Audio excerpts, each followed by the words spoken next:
Hey man, this is one of the best songs in the world. I swear. I swear. Hey, you know what? Hey, you know what? For this one, don't even turn it off. Just turn it down. Just turn it down. When we get to the chorus, we're gonna have to come back to it. We're gonna have to come back to it. Ladies and gentlemen, welcome back to Downtime with R&B. We about to get right back to the Snyder debate on how people hate Danny. But this song right here is one of my faves. Oh Lord, I love Tom Petty. Tom Petty, dog. Matter of fact, we can go into the chorus right now. We got the chorus coming up right now. Everybody, if you love 420, you can come on with me and sing. Let me get to the point. Let's roll. Another joint. Join the radio loud. I'm too alone to be proud. You don't know how. This is Danny's song. You don't know how it feels to be Dan. Nobody know how it feels to be Dan Snyder. Thanks. Good segue. Good segue. We can turn that down. That's a good segue. How can you? I don't understand the fan that says he's too hands-on. It's his or team. He wants to do this, or he's always here, he's always there, he's around the players. When everything that they said he is, they said John Kent Cook wasn't, and that they wanted. Yeah. Which is one of the main problems I have with this fan base. Because they'll say Dan Snyder's always he never wants to sit and let anything happen. They say he matters. Yeah, he meddles too much. He's always quick. Much. He's always quick to change things. He doesn't deal with consistency. But what do these people say the second something goes wrong? They blame it on Danny. Blame it on Danny and then dump this dude and get somebody else. Dump this dude and get somebody else. But dump see, him and get somebody else. If you notice something about Daniel Snyder, all of the coaches that he had, all of their teams were built in their image. They definitely were. You know what I'm saying? They definitely were. His first coach was what, Marty? His first coach was Marty. Had free reign for a whole year. Free reign. Now, and that team was Marty's team. What got Marty fired wasn't necessarily that he, it was his decisions that he made when we went on fire. Right. You know what I'm saying?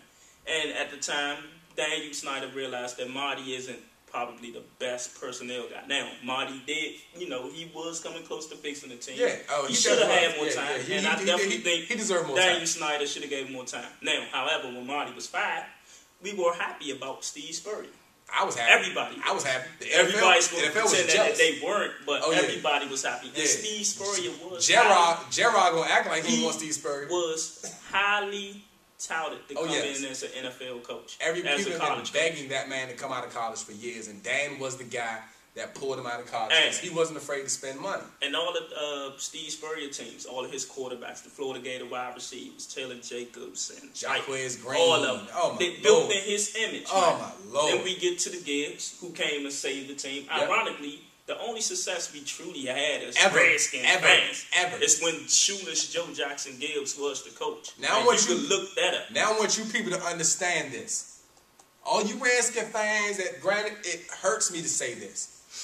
It hurts me to say this, but we have only been successful when that man was a head coach. Now, granted, we had some stories. We got Sammy Ball years in 1937 or something like that. And Lord knows, I don't know anybody around there. You know what I'm saying? Wasn't with no black players then, so we had. Right, but once again, we weren't allowed. Yeah, because that was the second best owner that we had. Yeah, that was the second best owner. He was a great owner. He's a great owner. Yeah, great dude. The dude responsible for making most of the D.C. area, half of the D.C. area, become Colts fans and Cowboys fans. Yeah, that guy, that dude.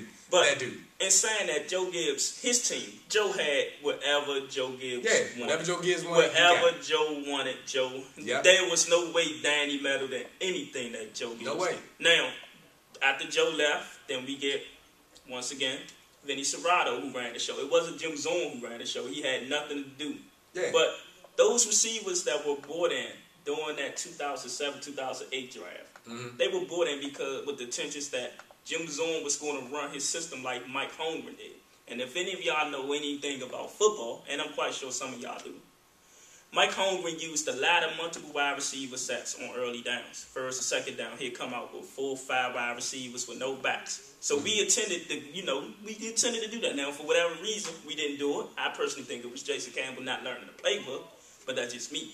But we were supposed to be in that mode of the Seattle Seahawks, multiple wide receivers and everything, and we were not able to do it. Now, Mike Shanahan is going to reap the benefits because Malcolm Kelly and Devin Thomas are good players. They just didn't have. Fred Davis is a good player. They will be what they are supposed to have been, which is what Vinny Serrato envisioned them to be. And you know what? But it just happens when Vinny's not here. And like Mike Shanahan's here now. And you know what? You bring up something good. I made this point in an earlier episode when Joe Gibbs left. Jason Campbell had been blessed by Joe Gibbs before Joe Gibbs left down. Right. Now, if Joe Gibbs came back, Jason Campbell would have got thrown to the Wolves because Todd Collins showed he could lead this team. Right. He would have been the man leading the team. But when Joe Gibbs left, Dan Snyder searched for his coach. Right. With the intention of Jason Campbell being the star. That's the truth. I want you people that felt like Dan Snyder hated Jason Campbell to hear me out. Because Jason Campbell was Danny's guy. Yes, he was. He wasn't Clinton Portis, but he was Danny's guy. And if anybody was going to lead this team, it was going to be Jason Campbell come hell or high water. He wanted that's that. why and that's you why get we Jim's on here and to Jim come Foster in just to make that become dude good. coach, or Greg Williams and them, because or Steve Murray, they knew that they didn't want to be saddled with Jim Zorn as the coordinator, right. number one, and Jason Campbell was the quarterback. Now, something I looked at, for a lot of you that love Jason Campbell and, you know, feel Campbell, like, and you feel like this guy was a very good quarterback that just didn't get a chance. If you have the time, I want you to go to the Redskins.com site, because you may not remember this. I want you to look up, a lot of people, you ask any Redskins fan, if I ask you all right now, what was Jason Campbell's best game? What was his defining moment? Everyone together? The New Orleans game in 2008. Because that's what you're going to say. Mm-hmm. I want you to look at the press conference that man gave after that game. And I want you to look at the press conference that he gave, that Jim Zorn gave after that game. Right. And what Jim Zorn said was, Jason did a lot today. He said he made a big jump. He said Jason Campbell going out there and not having to think about who he's going to throw the ball to. He said when he stepped back, he made a decision, he made it quick, and he threw the ball and got it out. He said that allowed me to call the next play. And that was on a play when he had a free blitzer, the big touchdown play, right? The beautiful thing about that was, and Jim Zorn said, he said I made the play, but Jason made the line call. Right. And he said that's something we've been teaching Jason to do. Now Jim Zorn is spilling out all these accolades of what Jason Campbell was done. When they talk to Jason, what did he say?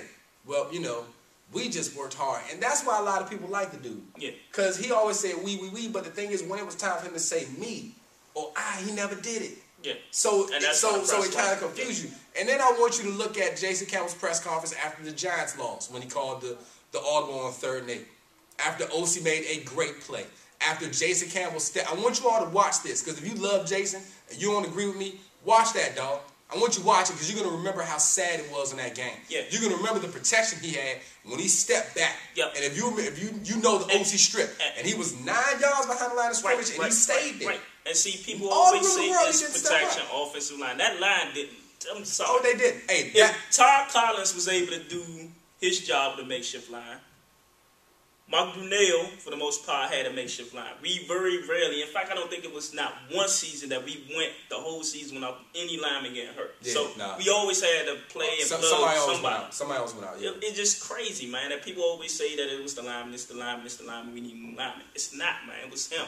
And then let's do this. If you're going to make that argument for Jason Campbell, why you can't make that argument for Clinton Portis? Because most people hate Clinton Portis because he's Danny's boy. He's a friend of Danny. And it's terrible. I mean, but we're not going to get into all that. But Daniel Snyder, he doesn't deserve it. Judge him on personnel moves somewhat, you know what I'm saying? Because this is his team. He put the team together. But his intentions are good. He wants to win. And that's just how we feel. That's how we feel. And I'm going to tell you what. And we will touch on more of this in the upcoming weeks. Because we definitely will. Because this Danny thing is serious. You got a lot of people out here, ex-players, that talk about how bad it was here. You got a lot of people talk about how bad it is here. We will touch on that. And we're going to touch on a whole lot of that stuff, man. We're going to get to all that for y'all. But next segment, we're going to talk about what was, in my opinion, boxing's second to last mega fight. Because I don't know who you might be paying money to see. I know you ain't paying money to see but 2 people. All right, y'all, we're going to be right back to y'all Downtime with RB. Paul Williams. He paid $20 to see Paul Williams fight. You wouldn't drive to somebody's house to see Paul Williams fight, would you? It only comes on HBO. I'm saying.